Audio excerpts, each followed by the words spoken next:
안녕하세요. 주식만입니다. 일주일 동안 방송을 좀 못했는데요.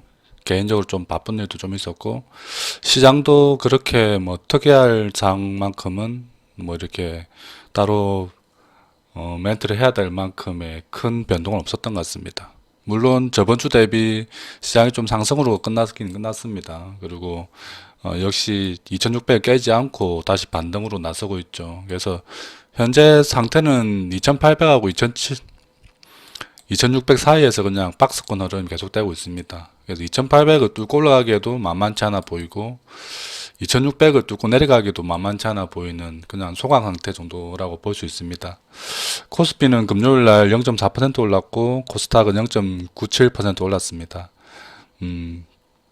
역시 외국인이 그렇게 매수세가 강하지 않고요. 기관도 마찬가지입니다. 그래서 개인들만 좀 많이 살고 있는 장이다.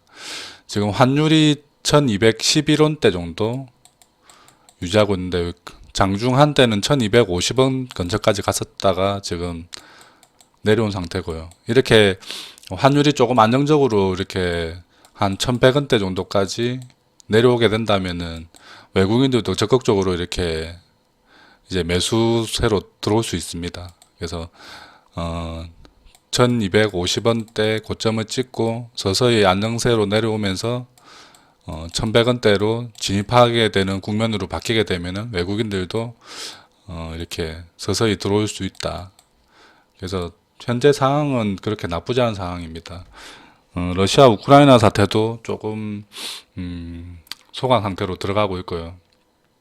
아직까지 완전히 뭐 끝난 리스크는 아니라고 봅니다. 그리고 원자재 가격도 최정점을 찍고 좀 조정을 받은 상태고 유가 사태도 유가도 130불을 돌파했다가 지금은 110불대 정도에서 왔다 갔다 하고 있죠. 그래서 이게 유가가 한 90불대 정도만 안착을 하더라도 훨씬 더 좋은 시장이 나타날 것으로 보입니다.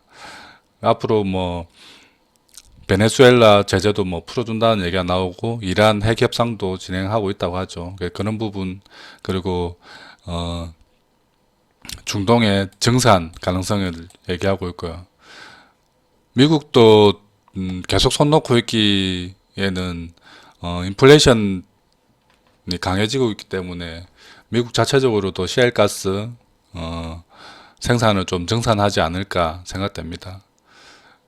여러 가지 상황을 감안했을 때 다음 주 시장도 뭐 그렇게 나빠 보이거나 그리고 또 크게 좋아 보이지는 않는 그냥 정상적으로 소폭씩 상승할 수 있는 시장이 이어질 것으로 보입니다.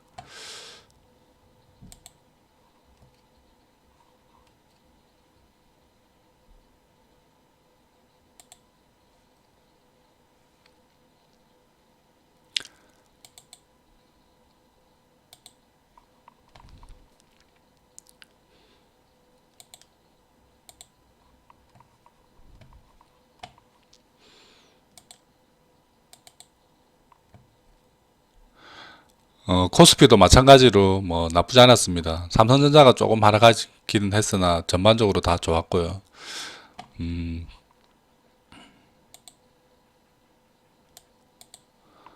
저희 바닥주들도 뭐 나쁘지 않게 진행되고 있습니다. 대봉 LS 이때 수익하신 분들이야 뭐 이제 보지 않으면 되겠지만 이때 탈출 못하신 분들은 조금 기다리면 다시 또 한번 뭐 슈팅이 나오지 않을까 생각됩니다. 우리바이오가 장중에 20% 이상 급등하면서 여기에서 잘 매집하신 분들은 뭐 15% 이상 익절할 수 있는 기회가 왔죠. 뭐 못하신 분들은 조금 기다리면은 한 번 정도는 더 기회가 오지 않을까 생각됩니다. 그래서 이게 장중에 급등했다가 빠지는 이렇게 경우가 있기 때문에 감시 주문을 잘 이용하셔야 됩니다. 감시 주문 기능을 잘 이용하자. 뭐 이 감시 주문 어떻게 하는지 모르시는 분들은 뭐 댓글로 문의 주시거나 하면 상세하게 설명하는 영상 만들어 올리도록 하겠습니다. 그래서 우리 바이오는 이제 뭐 대부분 다 탈출하셨다고 보고 제외하겠습니다. 클래시스도 단기간에 많이 올라왔죠. 그래서 이 부분도 이제는 개별적 대응으로 가시면 된다. 이게 뭐 급락이나 이렇게 나올 종목은 아니고요. 하지만 단기 급등이 나왔기 때문에 어느 정도 조정을 줬다가 다시 갈 가능성이 커 보입니다. 그래서 뭐 장기로 보고 계신 분들은 계속해서 가져가시면 되고, 단기적으로 한 이때쯤에 들어오신 분들은 이제 뭐 수익 실현하고 한 발 물러나서 다음 기회를 노리시는 게 좋지 않을까. 이 종목도 이제 바닥주에서는 빼도록 하겠습니다. 뭐 슈프리마 HQ 여전히 한 번 정도는 기회 나올 것으로 보이고 서서히 우상향하는 모습이 보이고 있습니다. 뭐 CU 메디칼 여전히 바닥에 잘 놀고 있고요. 유유제약도 마찬가지. 대륙제강도 바닥은 바닥이지만 서서히 우상향하고 있는 모습이 보입니다. 그리고 풍국주정 한 번 정도는 기회가 올 것으로 보이고요. i3 시스템도 서서히 우상향으로 올라가고 있죠. 그래서 이런 부분이 나쁘지 않다. 위드텍 마찬가지 서서히 이렇게 움직이는 모습입니다. 인피니트 헬스케어는 뭐 이때쯤에 좀 고민을 해보겠다고 했는데 다행히 좀 반등을 줘서 아마 거의 한 본전가 정도는 온 것으로 보입니다. 그래서 본전 이상 되시는 분들은 지금 뭐 정리하셔도 문제 없고요. 계속해서 가져가기에는 조금 이게 변동성이 너무 큰 종목이라서 부담스러우신 분들은 본전가 근처에서 매도하시는 것을 추천합니다. 아니면 좀 더 기다렸다가 수익을 보고 나오셔도 뭐 크게 문제가 있는 종목은 아닙니다. 그러니까 단지 장중 급등락이 좀 심하기 때문에 심리적으로 좀 부담스러우신 분들은 정리를 하자 말씀드리겠습니다. 오늘 완전 바닥주는 아니지만 앞으로 좀 그래도 안정적으로 수익을 좀 줄 수 있을 것 같으로 보이는 종목을 하나 가졌습니다. 서희건설이고요. 서희건설은 대구 지역을 중심으로 한 지방 건설사입니다. 특징은 안정적인 재무 구조를 가지고 있고요. 앞으로 건설 시장이 좀 활성화되게 되면은 안정적으로 수익을 좀 많이 올리고 회사 주가도 크게 부양될 것으로 보입니다. 하지만 단 며칠 사이에 조금 급등이 나왔던 부분이 있기 때문에 너무 급하게 따라 들어가는 것보다는 조정 시마다 매수하는 전략으로 가는 게 좋을 것으로 보입니다. 항상 이런 종목들 볼 때는 이 거래량을 잘 주시하셔야 됩니다. 이렇게 6천만 주 정도 터졌던 거래량 이후에 이틀 동안 단봉 거래가 되면서 거래량이 확 줄었죠. 이렇게. 그래서 이때 거래를 일으켰던 세력은 여전히 이 주가에 녹아나 있다. 그래서 이 6천만 주 거래를 일으켰던 세력이 본인들 자금을 빼기 위해서는 충분한 거래량을 발생시키고 그 이후에 진행되는 상황에 따라서 뭐 탈출을 할 수 있을 것으로 보입니다.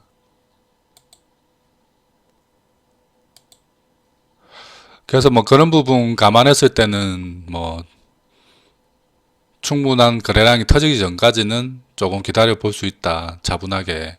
그래서 너무 급하게 급등할 때 따라가는 것보다는 조금 빠질 때 한 1900원대 근처에서 이렇게 분할로 매집을 해 놓으면은 나중에 충분히 뭐 2100원대나 전고점 한 2300원 부근까지는 보고 갈 수 있는 종목이 되지 않을까 생각됩니다. 이 종목은 뭐 단기적으로 볼 수도 있지만 회사의 뭐 자금력이나 유보금이나 이런 걸로 봤을 때 조금 길게 가져가도 될 것 같습니다. 아무래도 이제 뭐 수도권 지역 중심으로 해서 건설 경기가 활성화될 수밖에 없겠죠. 이제 대통령 당선된 윤석열 당선인께서 뭐 일단 수도권 중심, 지방 중심의 주택 건설 경기 활성화를 슬로건으로 내걸고 나왔기 때문에 그런 부분에 인하여 현재까지 대형 건설사들이 조금 더 크게 올랐지만 앞으로는 중소형 건설사들이 조금 더 슈팅이 나오지 않을까 생각됩니다. 그래서 서희건설 조금 관심 있게 지켜보면은 좋은 수익률을 가져다 주지 않을까 생각됩니다. 두 번째 종목은 박셀바이오입니다. 이 종목은 20년도에 이렇게 크게 완전 작전으로 인해서 급등이 나왔죠. 물론 뭐 터무니없는 작전은 아니었습니다. 이렇게 그 암을 치료하는 획기적인 뭐 세포물질 발견 뭐 그런 뉴스가 나오면서 이렇게 작전이 일어났고 거의 바닥 대비 한 30배 정도, 30배 정도 급등이 나왔습니다. 그 이후에 계속해서 조정을 받았고, 최근에 이제 바닥이 조금 만들어지는 느낌이 납니다. 네, 3만 원대 정도에서 바닥이 만들어지고, 그리고 거래량이 조금 어느 정도 붙기 시작하고 있죠. 이때 이렇게 한 번씩 솟아나는 거래량이 있고, 그리고 다시 또 흘러내렸지만, 이게 동그랗게 돌아 올라가면서 이제 거래량이 조금 붙기 시작합니다. 그리고 4만 원대에서 안정적으로 다시 계단을 만들어주고 있는 모습이 조만간에 한 번 정도는 다시 또 레벨업 할 가능성이 있지 않나.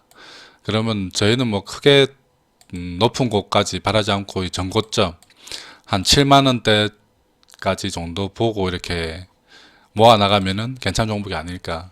그래서 이런 종목은 조금 시간 여유를 가지고 천천히 인내할 수 있으신 분들은 뭐 접근 가능해 보입니다. 이게 뭐 하루 이틀 만에 급등이 나올 거라는 생각으로 들어가게 되면 오히려 더 조급한 마음이 생기기 때문에 나는 한 2, 3개월 정도 그냥 없다 생각하고 사놓을 수 있다 대신 그런 생각을 가지신 분들은 박사해봐요 괜찮아 보입니다. 여기서 뭐 물론 다시 바닥을 한 번 더 팠다가 이렇게 갈 가능성도 있기 때문에 절대 뭐 미수나 신용거래 같은 거 하시지 마시고 적정한 비율 본인 자금 비중의 한 5%에서 한 10% 정도만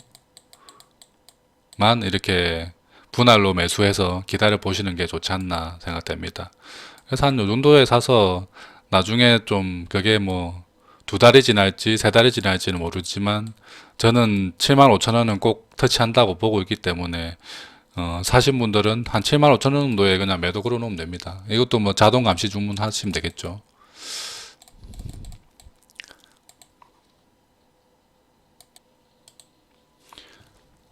다음 주는 일단 1차적으로 보셔야 될 게 환율입니다. 환율. 일단 환율이 1200 지금 11원 정도 되는데요. 여기서 안정적으로 조금 더 하향 안정화 될 수 있나 1200원대를 조금 깨고 내려가게 된다면은 아마 외국인들 자금 유입이 좀 더 원활해질 것으로 보입니다. 그래서 환율을 좀 지켜보시면서 한 주를 판단하시면 될 것 같습니다. 그리고 두 번째가 유가가 지금 100달러대에 있지만 이게 90달러대 정도로 내려가서 90달러대에서 안착을 하게 되면은 인플레이션 압력을 조금 완화시켜 주겠죠. 그런 부분이 조금 중요하다.